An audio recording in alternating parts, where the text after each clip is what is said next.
All right, strap yourselves in because today we are diving into some seriously weird skies. Ooh, sounds intriguing. Oh, it is. And, you know, we only take on the strangest stuff here. Uh-huh, that's right. You guys sent us this video all about these mysterious drone sightings from Kap Chatfield. Oh yeah, he does some great deep dives himself. He does.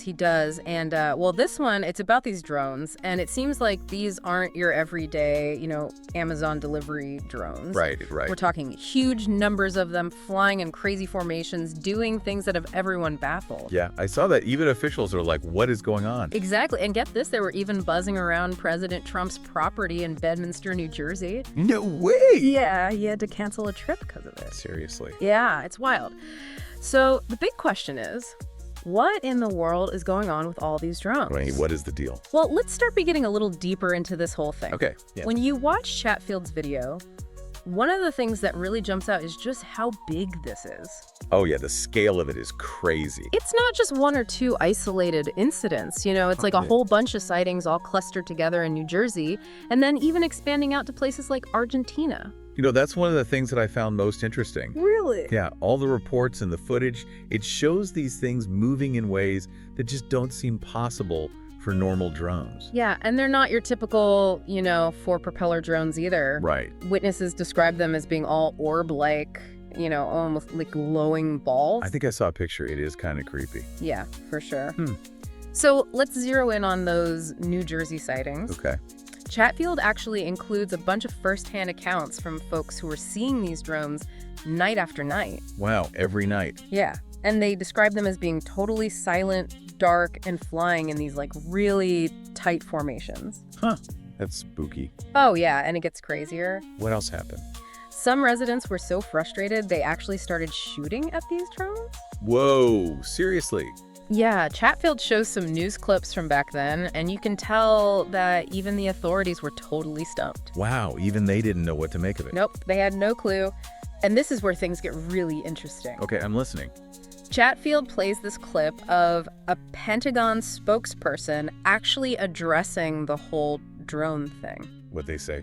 Basically, they just said, "We don't know." We don't know. That's it. That's it. So you've got a lack of an official explanation combined with how strange these sightings were. Right. It's the perfect recipe for, Conspiracy theories. Exactly. Oh man, those always pop up. They do. And Chatfield, he doesn't shy away from diving into some of those theories. Of course not. And one of the biggest ones he brings up is this thing called Project Bluebeam. Oh yeah, I've heard of that one. It's a bit out there, isn't it? It is, but it's been around for ages. Decades, right. Yeah. Basically, the idea is that these powerful people, like global elites or something. Right. They would use super advanced technology to stage this massive holographic show in the sky. Like fake alien invasions and stuff. Yeah, like fake alien invasions, projections of religious figures, anything you can imagine. And the goal. The goal. It's about manipulation on a grand scale. Wow. They'd use these crazy illusions to sow chaos and fear. And then they swoop in and use the chaos to establish this new world order. Sounds like something out of a sci-fi movie, seriously. Oh, right. But think about it. The technology to pull off something that huge, like a global Project Bluebeam, it might not be here quite yet. Yeah, true. But we've seen some incredible advances in holography, AI, and all sorts of stuff. That's true. Technology is moving so fast. It is. So while Project Bluebeam might sound crazy, the idea of technology being used to trick people, well, that's not so far-fetched. Yeah, you're right. And Chatfield, he brings up a historical example to prove his point. Operation Fortitude. Oh, from World War II, right? Exactly. Remind us what that was all about. Basically, the Allies, they wanted to fool the Germans about where they were going to land on D-Day. So they created this whole elaborate ruse using inflatable tanks, fake radio transmissions, even double agents. No way. Yeah, all to convince the Germans that they were going to invade at Pas de Calais, not Normandy. And it worked. It did. It played a major role in the success of D-Day. Wow, that's incredible. Yeah, it's a pretty amazing story. So it just shows you governments have been using deception and tricks for a long time. Oh, for sure. And if they could pull something like that off back then, imagine what they could do with today's technology. Yeah, it makes you think. It does. So we've got these strange drones, the Pentagon saying they don't know anything, and then we've got this whole Project Bluebeam theory lurking in the background. That's a lot to unpack. It is. Where do we even go from here? Well, Chatfield doesn't stop there. Ah. He takes us down an even wilder path. Get ready for this. He goes into the realm of the spiritual and the supernatural. Whoa, hold on. Are we talking like angels and demons now? We might be, haha. But we'll get into that next time. Okay, I'm on the edge of my seat. Haha, good. So join us for part 2 of our deep dive into these mysterious drone sightings and all the mind-bending theories surrounding them. It's going to be a wild ride. Oh, absolutely. You won't want to miss it. So remember how we left off talking about Chatfield going into the spiritual and supernatural stuff? Oh, yeah, that's right. We were about to get into angels and demons and all that. Yeah, haha. Well, he actually starts by talking about Ezekiel's vision from the Bible. Oh, yeah, the prophet who saw those weird wheels in the sky, right? Exactly. And those wheels are often interpreted as being like angelic beings or some kind of divine chariots. Mm-hmm. And Chatfield, he draws this parallel between those descriptions in Ezekiel's vision and the footage of those orb-like drones. Wait, are we saying these drones could actually be angels? Well, not necessarily. Chatfield is pretty careful about not jumping to conclusions. Okay. He presents it more like another possibility to consider, another way to look at these events, you know? I see. He even says that some people might think this whole angle is a bit too far out there, and he encourages people to use their own judgment and be discerning about it. Makes sense. Yeah, so it's not like he's saying this is definitely the answer, but he's just putting it out there as something to think about. Okay, so we've gone from government cover-ups to biblical prophecies. Yeah, it's a lot to take in. It really is. This is getting pretty mind-blowing. It is, but Chatfield, he doesn't stop there. There's more. Oh yeah, he then takes a step back and talks about how important it is to think critically about all this information. Oh yeah, that's always a good idea. It is, especially with stuff like this. He even shows some examples of drone videos that turned out to be totally fake. Oh wow, like hoaxes? Yeah, or just the things that people misidentified. That makes sense. I mean, with all the technology we have now, people can fake pretty much anything. Exactly. He even plays a clip where he's looking at some footage and points out all these little inconsistencies that make him think it's probably a fake. That's a good reminder that we can't believe everything we see online. Oh, absolutely. Especially with things like deep fakes and AI-generated content these days. It's getting harder and harder to tell what's real and what's not. It really is. So with all this conflicting information and potential for manipulation, how do we know what to believe? That's the big question, right? Yeah. How do we navigate all this? Well, Chatfield has some thoughts on that too.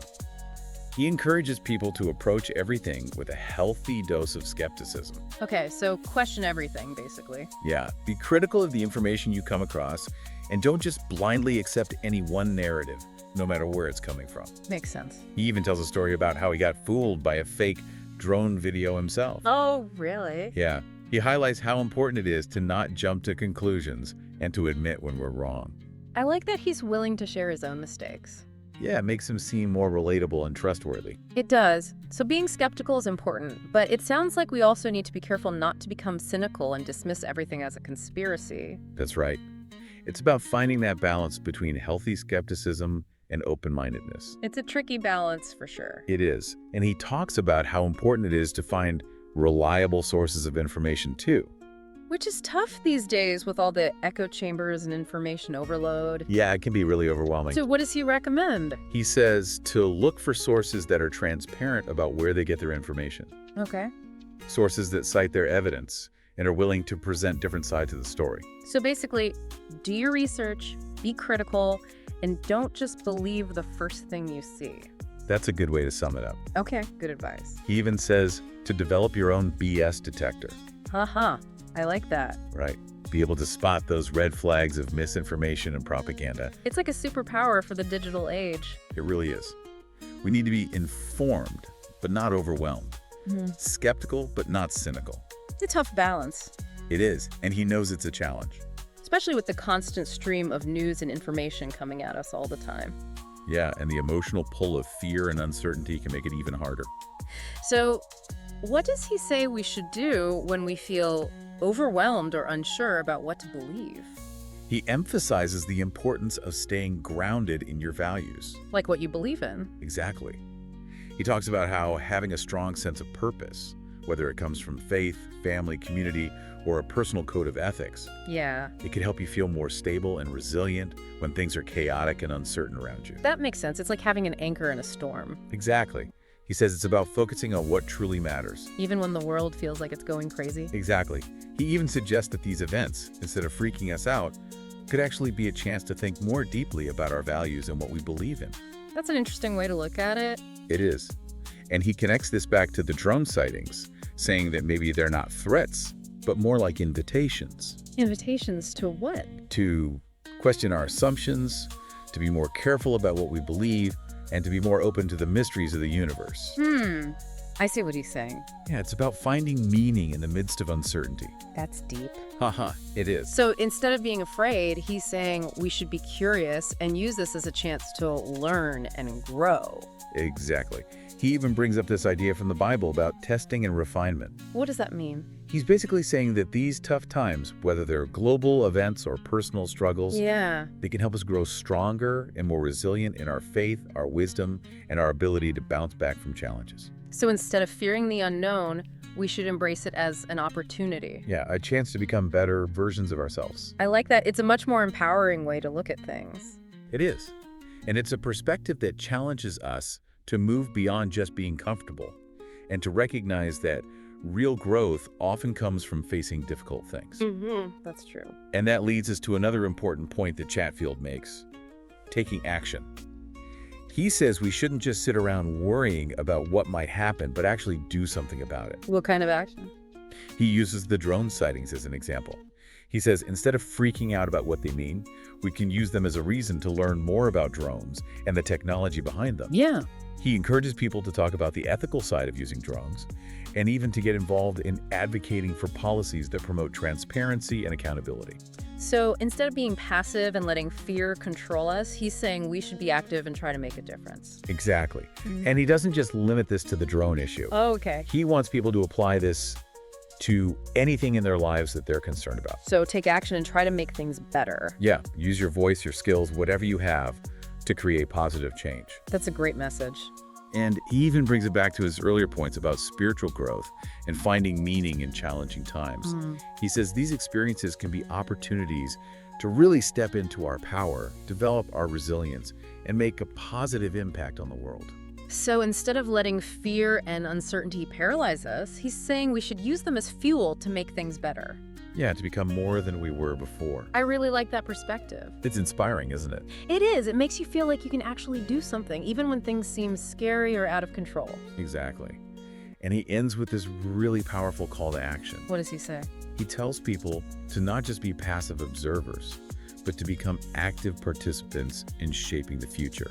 Wow. Yeah, he talks about how important it is to use our voices, our talents, and our resources to create a world that's more just, more compassionate, and more in line with our values. So instead of getting lost in fear and speculation, he's saying we should step up and take responsibility. Exactly. He even quotes that famous line from Edmund Burke. The only thing necessary for the triumph of evil is for good men to do nothing. That's the one. It's a powerful reminder that we all have a part to play in creating the kind of world we want to live in. So we've talked about these drone sightings, government secrecy, all those wild theories. Yeah, even biblical prophecies and like how to stay grounded when things get weird. Right, that's a lot. It is. So where does Chatfield kind of like leave us with all this? Well, he keeps coming back to this idea of deception. But he expands on it, like not just deception from, the media or the government or whatever. Oh, okay. He talks about like tricking ourselves, letting our own biases and fears kind of mess with our thinking. Yeah, that makes sense. He uses this really interesting analogy, compares our minds to a garden. Okay. He says, if we're not careful, these weeds of fear and doubt and negativity, they can like take over. Oh, yeah? And then they choke out all the good stuff, the hope and truth and all that. That's a good way to think about it. Yeah, so he's saying we got to be careful what we're like feeding our minds. Right, just like what we eat. Exactly. And he gives some tips for like weeding out those bad thoughts. Okay, like what? He talks about being grateful. Yeah. Even when things are tough, focusing on the good stuff. Makes sense. And he says connection is important too, like talking to people you trust, friends, family, maybe even a therapist. Yeah, having a good support system is so important. It really is. And he brings up something I hadn't thought about much. What's that? Taking breaks from all the information overload, like the news, social media, all that. Oh, yeah, it can be a lot. He says to schedule some time every day to just disconnect. Unplug completely. Yeah. Reconnect with yourself, meditate, get out in nature, whatever works for you. That's a good idea. I need to do that more. Me too. It's so easy to get sucked in. So it's like taking a mental vacation. Yeah. And he says those breaks can actually make you more discerning when you do come back online. Like, you can see things more clearly and make better choices about what to believe. That's interesting. It's like decluttering your mind so you can focus on what really matters. Okay, that makes sense. So we've got to be careful what we feed our minds, take breaks, and be discerning. Right. But he doesn't just stop there. There's more. What else? He says, don't just sit around worrying. Take action. Okay, but like how? What kind of action? He uses the drone sightings as an example again. Okay. He says, instead of just stressing about what they mean, we can use them as motivation to learn more. About drones? Yeah, about the technology, the ethical issues, all of it. He even says to get involved in pushing for policies that, make things more transparent and hold people accountable. So instead of letting fear control us, we can channel it into doing something positive. Exactly. And he says this applies to anything that worries you, not just drones. So if something bothers you, do something about it. Yeah. Use your voice, your skills, your resources, anything you can to make a difference. That's a great message. It is. And he ties it back to everything else he's been talking about, personal growth, finding meaning in tough times. Yeah. He says those experiences can be opportunities to really step up, become more resilient, and have a positive impact. Wow, so powerful. And he ends with this really strong call to action. Okay. He's like, don't just be a bystander, be a participant, shape the future. He talks about using your voice, your talents, your resources to build a better world, one that's more just, more compassionate, everything. Yeah. He even quotes that famous line, the only thing necessary for the triumph of evil is for good men to do nothing. Wow, that's a powerful one. It is. It reminds us that we all have a responsibility to make things better, even in small ways. So it's not just about these drones and theories, it's about how we respond to everything life throws at us. Right. It's about choosing hope over fear, action over apathy. That's a great message to end on. It is. So remember, stay curious, stay critical, and most importantly, don't be afraid to make a difference. That's right. Thanks for joining us for this deep dive. It's been a wild ride. It has. And who knows what mysteries we'll uncover next time.